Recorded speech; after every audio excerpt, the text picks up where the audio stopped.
আমার 14 ডিগ্রিতে ঘামছে।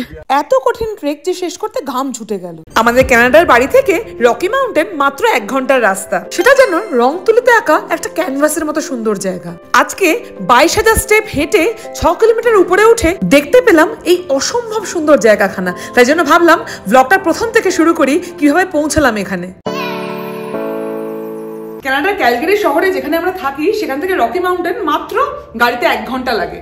তো এই সামারটা আসছে, এই সময়টা আমার ভীষণ প্রিয় সময়, বিকজ এই রকি মাউন্টেনের এতগুলো রেঞ্জ এবং এতগুলো জায়গা, মানে ব্যাফ, ক্যানমোর, কানানাস্কিস, অনেকগুলো জায়গা রয়েছে যেখানে আপনি ট্রেক করতে পারেন। আর আমি এখানে এসে এই বিষয়টার সঙ্গে আমরা প্রথম পরিচিত হই, আমি এবং শাগনিক দুজনেই ট্রেক করতে খুব ভালোবাসি। তো 2025-এর সামারের প্রথম ট্রেক আজকে। তো আজকে 2 বন্ধুর সঙ্গে আমরা যাবো। তো যাই হোক, তোরা অলরেডি এসে পড়েছে বোধহয়।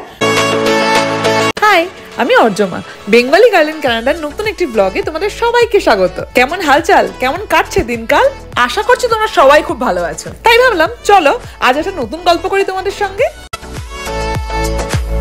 এই কানাডাতে আসার পর আমি আর শাগনিক রিয়েলাইজ করেছি যে আমরা পাহাড় চড়তে ভীষণ ভালোবাসি। আর সেই পাহাড় চড়াটা যদি হয় আরো 2জন বন্ধুর সাথে, বেশ পুরো জার্নিটা গল্প করতে করতে মনের মতো করে কাটানো যায়। আজকে সেরকম একটা দিন। আমাদের সঙ্গে ছিল এই অসীমা আর বিনীত, এই 2 বন্ধু। আজকে যাচ্ছি আমরা কানানাস্কিস। টিম হর্টন থেকে কফি নিয়ে আমাদের যাত্রা শুরু হলো। ওমা, গাড়িটা একটু স্টার্ট দিতেই দেখি এখানে 2টো ঘোড়া দাঁড়িয়ে, আর তাদের সামনে 2টো সদ্যজাত বাচ্চা। সেগুলোকে দেখতে এত কিউট, তাই ভাবলাম একটা ছবি তুলে রাখি। এইখানে রকি পর্বতমালার বিভিন্ন রেঞ্জ রয়েছে, আর বিভিন্ন রেঞ্জে বিভিন্ন এন্ট্রি পয়েন্ট দিয়ে এন্টার করতে হয়। সেরকমই আজকে আমরা যাচ্ছি কানানাস্কিস, এবং প্রতিটা পয়েন্টেরই ঢোকার সময় কিছু পাস থাকে। তো আমাদের ট্রেকের আগে এইখান থেকে পাস কালেক্ট করতে হবে। তাই জন্য ভিতরে ঢুকে দেখি, যদিও ওরা বললো যেহেতু আমরা আজকে ক্যাম্প করবো না, তাই জন্য আমাদের পাসের প্রয়োজন নেই। তবে এখানে গিয়ে আমাদের একটা লাভ হয়েছে। এই যে দেখুন ম্যাপখানা, এখানে এত বড় জায়গাটা জুড়ে রকি পর্বতমালার বিভিন্ন রেঞ্জ। তো সেখান থেকে আমরা কোথায় যাব সেটা আমরা খুঁজে বের করছি। খুঁজে বের করতে গিয়ে দেখি এদের লিস্ট বিশাল বড়। আমরা যে ভাবছি সামারের মধ্যে এত কিছু করে ফেলবো, ও বাবা, অনেক দেরি লাগবে। আমাদের বছর 5 হলেও সব ট্রেক করে ওঠা সম্ভব নয়।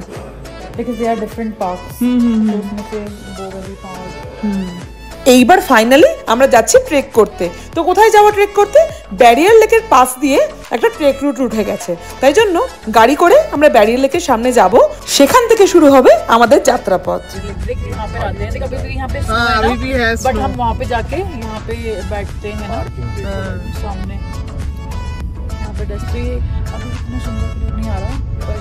कलर बहुत अच्छा लग रहा है ना, इससे सुंदर लगेगा जब धूप पड़ती है ना। তো পার্কিং লটে গিয়ে বুঝতে পারলাম কানাডার সামার চলে এসেছে, কারণ একেবারে জায়গা নেই। গাড়ি পার্ক করার মতো একেবারে জায়গা ছিল না এখানে। তাহলে বুঝতে পারছেন তো, মে মাসে যদি এই অবস্থা হয়, মোটামুটি জুলাই আগস্টে কি অবস্থা হবে। তো যাই হোক, তাই জন্যই মোটামুটি ট্রেক যদি করতে চান তাহলে ভোরবেলা চলে যাওয়ার চেষ্টা করবেন, না হলে গাড়ির পার্কিং পেতে প্রচন্ড অসুবিধা হয় এখানে।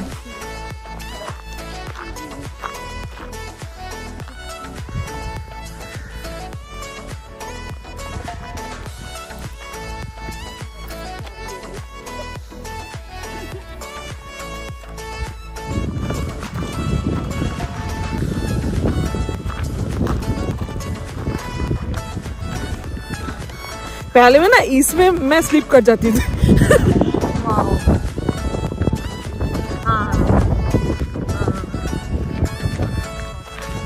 अरे पीछे देखो,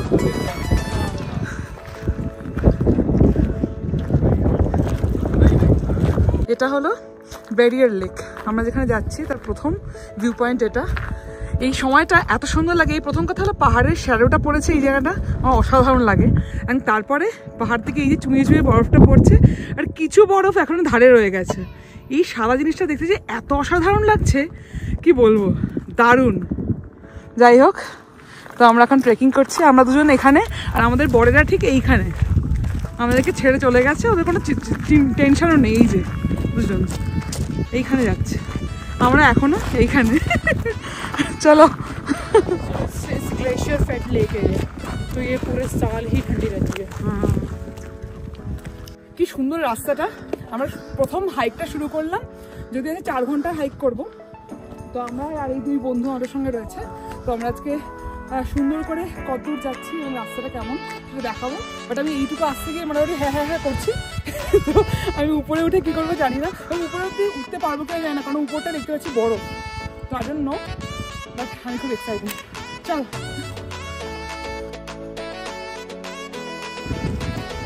वो ठीक है। हाँ अब ये लोग दौड़ रहे हैं, हम लोगों का हालत देखो।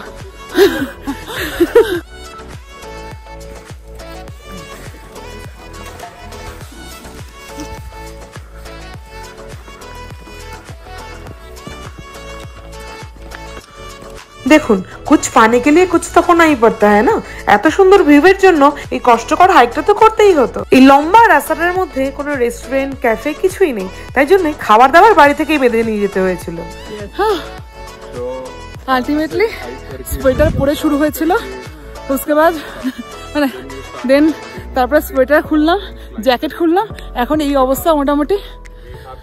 কিন্তু এখানে টেম্পারেচার কিন্তু জাস্ট 14, ঠিক আছে, তার মধ্যে আমাদের এই অবস্থা। সবাই হাফ প্যান্টে চলে এসছো, এরকম অবস্থা। ঘামটা বোঝা যাচ্ছে, আমার 14 ডিগ্রিতে ঘামছে। কিন্তু খুব সুন্দর জায়গাটা না, জঙ্গলের মধ্যে দিয়ে। Loving this.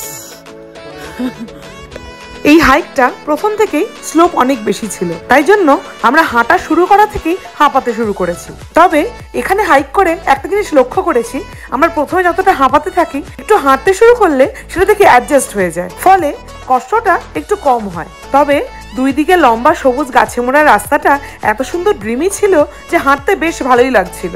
আমাদের এমনিতে হাঁটতে জিভ বেড়েই যাচ্ছে, আর এদিকে দেখুন পিঠে ক্যারিয়ারে করে বাচ্চাকে নিয়ে ট্রেক করছে। আর ওই যে সামনে বাচ্চাটা আসছে, মুখে চুষি কাঠি ছিল জানেন, তবুও সে কি সুন্দর করে ট্রেক করে যাচ্ছে। মনে হয় একেবারে কাছেই চলে এসেছে, ছোট্ট করে নিচে বেরিয়ার লেকটা দেখা যাচ্ছে। ফাইনালি প্রথম ভিউ পয়েন্টে গিয়ে পৌঁছালাম। এত কষ্ট করে ট্রেক করে এত উপরে আসা, সেটা যে সার্থক সেটা বলাই বাহুল্য। এত সুন্দর প্রকৃতির সৌন্দর্য দেখে সব কষ্ট কিরকম নিমিষে হাওয়া হয়ে যায়। এইখান থেকে আর কোথাও যেতেই ইচ্ছে করছে না যেন। তাই জন্য আমরা ঠিক করলাম এইখানেই আমাদের খাওয়া দাওয়াটা সেরে নেবো, তারপরে আমরা এগোবো এখান থেকে। আসলে এই ভিউটাকে কিছুতেই মিস করতে চাইছিলাম না আমরা। যদিও আমাদের ট্রেকের এখনো অনেকটা পথ বাকি, তবুও এখানেই আমাদের খাওয়া দাওয়াটা আমরা সেরে নিয়েছিলাম। এই বাড়ি থেকে বার্গার বানিয়ে নিয়ে গেছিলাম, সেগুলো ওখানেই খেয়ে নিলাম আমরা। এই জায়গাটাকে বলে প্রেরি মাউন্টেন সামিট, মানে অলরেডি 4.1 কিলোমিটার আমরা চলে এসেছি। তবে দেখুন, কারোর চোখে মুখে একটু ক্লান্তির ছাপ আছে? একেবারেই না। রকি মাউন্টেন তার সৌন্দর্য দিয়ে কখনোই আপনাকে দুঃখে থাকতেই দেবে না। কানাডাতে যারা থাকে তাদের মন খারাপের দাওয়াই হলো এই রকি মাউন্টেন। কিন্তু আপনার মন খারাপ, আপনি বাড়িকে মিস করছেন বা অবসাদগ্রস্ততায় ভুগছেন, তার একমাত্র দাওয়াই হলো এই রকি মাউন্টেন। বাড়ির পাশে যে কোনো পাহাড়ে একটু ঢু দিয়ে এলেই মন নিশ্চিন্তে ভালো হয়ে যাবে। এই এত সুন্দর প্রকৃতির রূপ দেখে কার মন ভালো হবে না বলুন তো? এই রাস্তাটা এত সুন্দর কি বলবো, কিন্তু এরপরের যে রাস্তাটা আছে সেটা ভয়ঙ্কর, মানে ভয়ঙ্কর। তো সেই রাস্তাটা একটুখানি ঝলক দেখাই। ওই যে ওই কর্নার দিয়ে জাস্ট চলে যাচ্ছে, এরকম সরু একটা রাস্তা। এই যে পিছনের রাস্তাটা দেখা যাচ্ছে, ওইটা দিয়ে আরেকটা লুকআউট পয়েন্টে যেতে হবে, এবং রাস্তাটা প্রচণ্ড খাড়াই। তো ফলে আমি এখন ভিডিওটা অফ করবো। এটা এত সুন্দর, না এলে ভাবতেই পারতাম না। চল, ও আচ্ছা, দুজন কন্টেন্ট ক্রিয়েটার একসঙ্গে বেরিয়েছি, যা হয় আর কি। আমাদের বড়রা আমাদের পাত্তাও দিচ্ছে না, কোথায় চলে গেছে একটা। আমরা দুজনের মধ্যে ভিডিও করে করে যাচ্ছি, বাট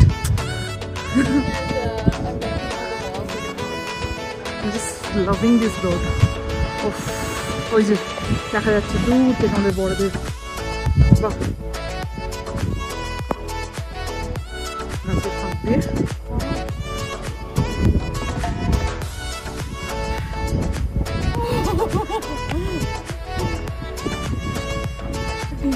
নিচে কত নিচে, এখানে দাঁড়িয়ে গেছে, কত নিচে ভাই, কত উপরে উঠে গেছে।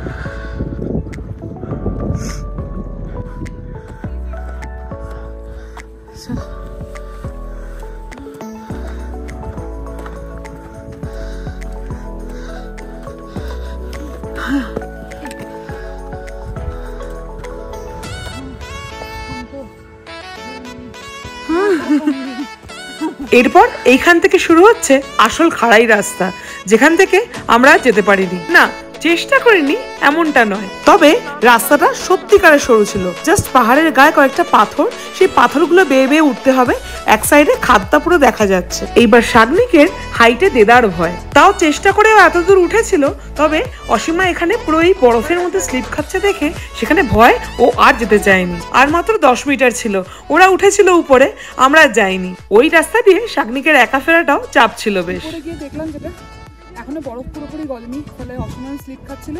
ওই দেখে আমাদের যে অবস্থা হয়েছে, আমরা প্রচন্ড মানে ভয় পেয়ে জাস্ট আর কত মানে 10 মিটার মতো বাকি ছিল, জাস্ট ওই স্টেপটা উঠলি আর কি ওরা চলে গেছে।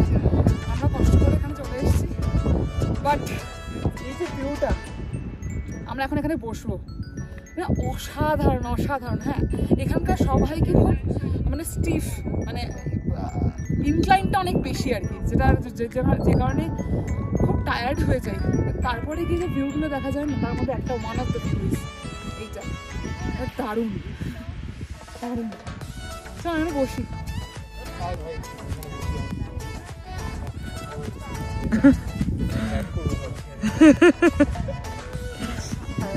হাতে ফুটিয়েছিস, ঢুকে গেছে নাকি হাতে?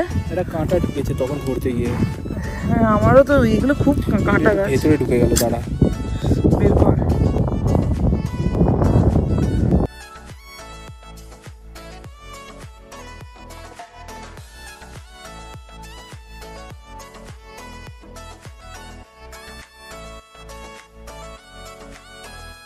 এখানে বসে বেসিক্যালি অসাধারণ, চারদিকে কেউ নেই দুদিকে, পুরো খালি, আমরা দুজনে বসে রয়েছি, কেউ নেই চারিদিকে।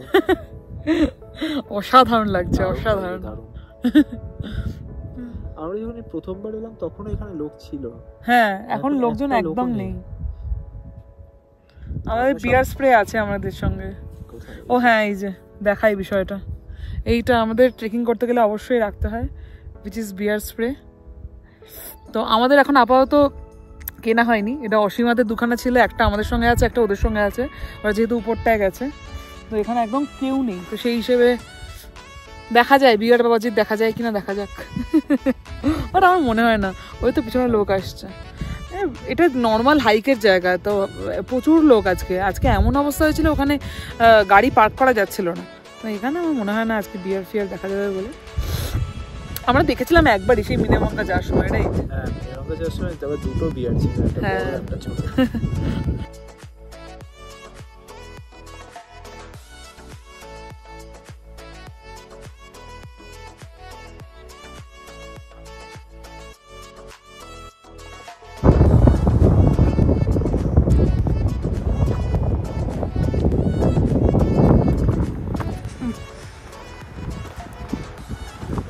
এই যে এই রাস্তাটা দিয়ে আমরা ওই অবধি হেঁটে এরকম একটা জায়গায় গেছিলাম, যেতে হতো এই ঘাটটা। এখনো লোকজন বসে আছে ওখানে। আমরা জাস্ট লাস্টটাই 10 মিটার মতো হাঁটিনি, আর এতটাই খাড়াই যে আর পারিনি বেসিক্যালি।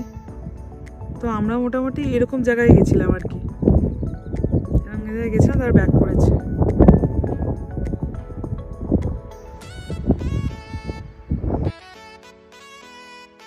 এই হলো রাস্তা, যেখান থেকে যেতে গিয়ে আমাদের পুরো সাড়ে সর্বনাশ হয়ে গিয়েছিল। এবার ভালো করে দেখুন, এখানে সাইকেল নিয়ে ওই রাস্তায় উঠছে, আমি বেগে বেগে যাচ্ছে ভাই, কি করে সম্ভব?